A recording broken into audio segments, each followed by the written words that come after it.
What is going on, everybody? Welcome back to the channel. You already know what we're going to be talking about. This is something that is getting brought up again and again, and that is shocks. What do? Do you do the OEM or do you install some other aftermarket brand? I just recently installed a set of Fox 2.0 shocks on a client's truck, and these ones are under warranty and I have to replace with the OE. Question is, how do you do it? I'm going to show you. You don't need a hoist, and you can do it at home with some simple tools. All right, guys, let's check this out.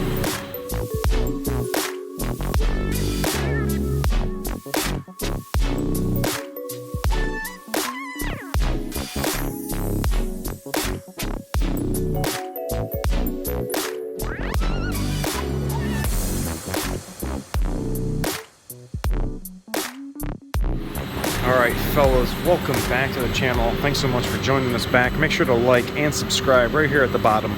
Tonight we're going to show you how to put on shocks. Now this truck is a 2019 and they were all leaking. Why? I have no idea, but because it's under warranty I have to replace them with the OE parts, and per the workshop manual there is a bunch of hardware and stuff that you will need to replace. Do you really need to replace it? Well, that's up for interpretation. Per the workshop manual, I have to.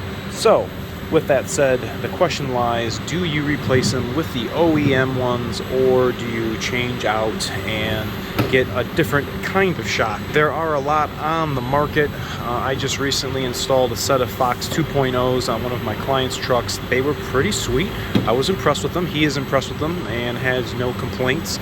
And there are some other ones that have the remote reservoirs and a little more sophisticated for you guys that are four-wheeling maniacs. But right now, I guess for the sake of argument, these need to be removed and replaced, whether they're OEM or aftermarket, and that begs the question, how do you do it? Now, 17 through current model year, these are your non-tremor front shocks, and these are your non-tremor rear shocks. These are the OE fasteners, and like I was explaining to you, there is some hardware and stuff that I'm going to need to be replacing. This screws on to the top of the front shock. It comes with the rubber isolator for the bottom, and it goes through the frame, and this one is supposed to be its securing nut and isolator for the top. But at the bottom, there is a bolt and a self-aligning retainer nut that needs to be replaced. And then for the rear, we have two posts that stick out off of the truck, and they go through those holes in the top and bottom of the shock. The top nut for the shock, we're looking at these. The bottom connection, we got a nut and a bolt, we are looking at these. So I am going to get this lifted up. I was going to do it on my back and show you, you don't really have to use a hoist, but I think it's better that I just lift it up, show you how to remove it, and then you can tackle that at your own desire and pleasure, whether you're at home, on the ground, or maybe you got a hoist. So I'm going to get this thing lifted up, and we are going to put on these new OEM shocks. Alright, here we are under the rear of the truck, and we have a 21 mil nut on this side and an 18 mil bolt on the inside. Now please make sure to put your bolts going back the same way. That's one of my pet peeves. But here we go. I'm going to, I don't believe this is going to move that much because it's kind of going to have tension on it from the shock. So I'm going to zip this nut and see what happens when we loosen it. 21, I'm using air. Barely spun.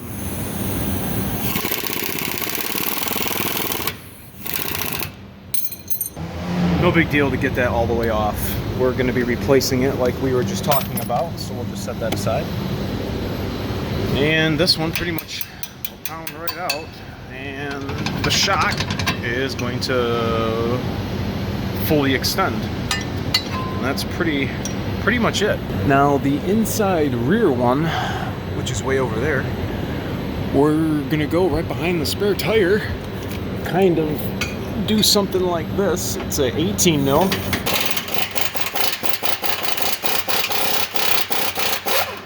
just gonna zip it off. Now, the shock is not gonna pull right off. You're gonna have to weeble wobble it like this and work it off. See, I'm trying to pull it off. Now it's stuck. You gotta kind of weeble wobble its ass off, just like that. And then when we go, look how leaky that is. She's really leaky. And then what we're gonna do for the new one, we are going to set the top on its stud,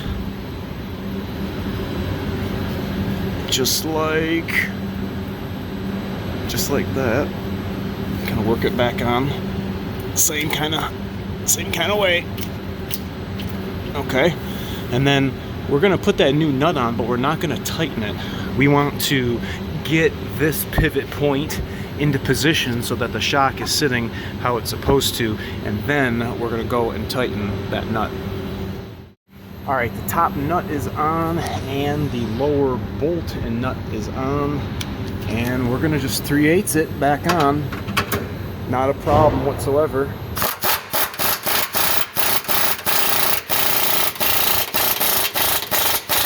You guys could hear the sound noise change. That's when you know it's done. Don't force it anymore. Remember, we gotta switch to the 21. 18's on this side. Let's see, is this gonna spin? Of course it is. All right, I'm gonna hold the wrench with my ring finger.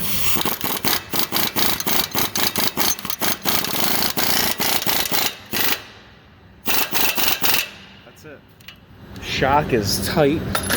Now, if you're obviously replacing all four, I want you to repeat the same procedure for this rear one, and I'm gonna get up front and show you how to do the front one, which is a little different because we have to go from the engine compartment side too. So, all right guys, let's get the rear shock on and we're gonna be done with its booty. All right, rear shocks are on. They're looking fly, they're OE. But now we have to turn our attention to the fronts because we have to replace them boys too, because they both leaking. And now we're going to show you how to take those out. We have two connections down here. This one we're not going to worry about because it has a tang, a twang that is going to help hold this so that we're not going to have to get a wrench in there. This is an 18 milli, and up top we have a 21 nut. But what happens is when you go to loosen this nut up here, we need to hold the body of the shock. What we're going to do is hold this with a pair of vice grips, and it's going to stop right against the spring, and we'll be able to take that nut off the top so that this whole assembly comes down here from the bottom. So let me get this. All right, before I put the Milwaukee on, I'm going to go ahead and bust this 18 milli loose. Ah, there we go. See that twang move on that bolt. All right, let's get the Milwaukee now, and she should rip this out now. Okay. Again, we're gonna have to dispose of these.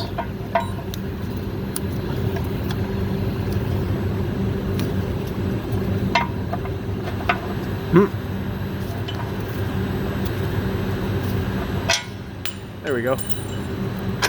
I got the bolt out. Not wanting to play funny business here. Got it.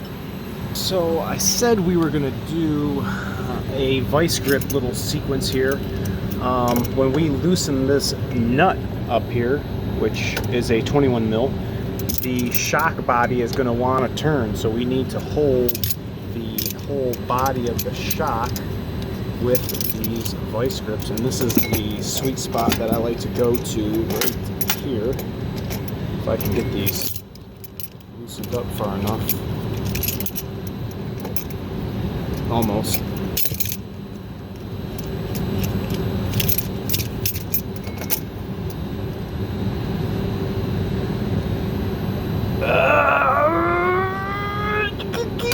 Oh, man. I did it. One hand. That was tough. That kind of hurt, actually. All right, the next step you're going to do is try to pop this 4x4 vent line off, and when it's rusty, that plastic does not want to slide up very easily, so kind of try to get it up and off of the stud as well as you can. Just wound up kind of doing something like this. There we go. Just kind of position that aside because we're not going to need that in our way. Okay, 21 mil. Either you can get a ratcheting wrench or you can go upstairs and we can use a socket and some power. So I'm going to spray a little bit of penetrant on here just so we don't have any cumbersome issues loosening it, and we'll get this out. This is what I'm doing. I have 2-foot-long extensions on my 3/8 21 and have my air hooked up like so. Okay, now when I am going to loosen this nut, watch the vice grips.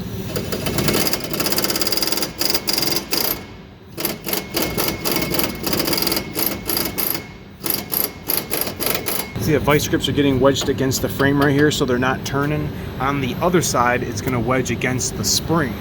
But once you get that nut all the way off,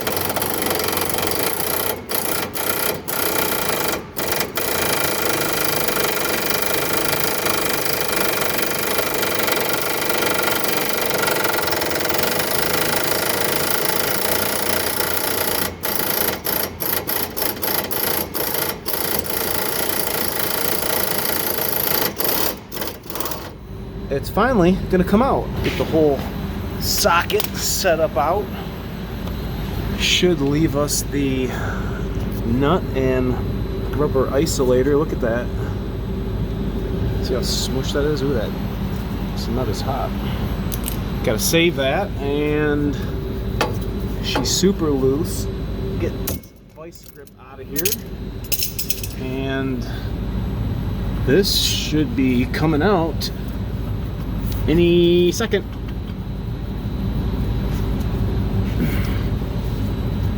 She needs a little persuasion.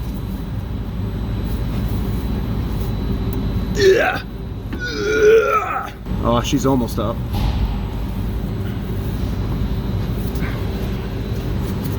Let's see if we can go down here. There we go. Shock out. OEM shock, no big deal.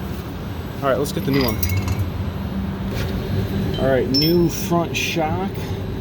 We're gonna try to do this one-handed again, I guess. Try to get this supported down here a little farther. See if we can get it in its little cove.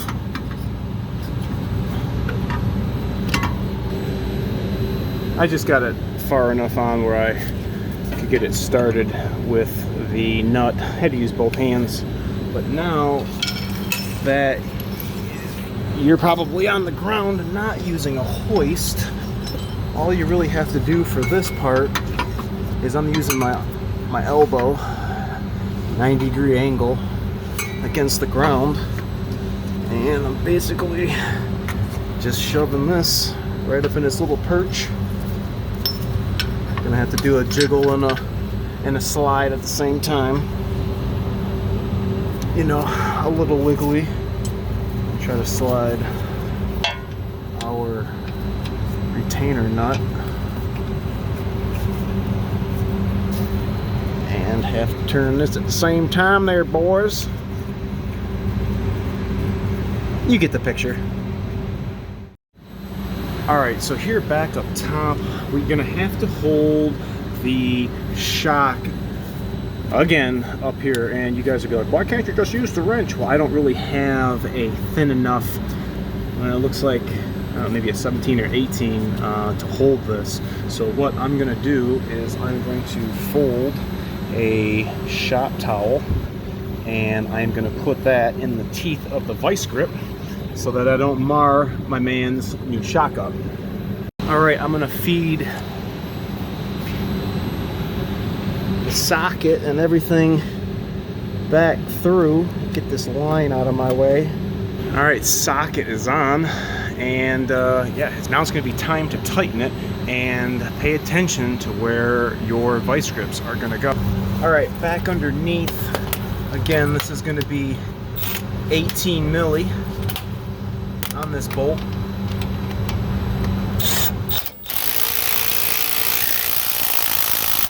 Okay, she's tight, but we want to give it just a little more, make sure she's snug down. I have a long ratcheting boxed in wrench from Cornwell that I like to use, and yeah, she is tight. That really completes shock installation, fellas. Front and rear, they're really not that bad to do. You can do them in your driveway. You can do them with hand tools. It's just that one up there is kind of a pain. It can be a little bit of a butthead, but it can get done. Let me know what you guys are doing. What shocks are you running on your Power Stroke, your Super Duty? I'm curious to see what everybody's running. I'll be monitoring the comments as usual. Let me know. Thanks so much for watching, guys. Remember to like, comment, sub, share, and I'll catch you guys all on a shocking 6-7. All right, guys. I'll see you later. See you.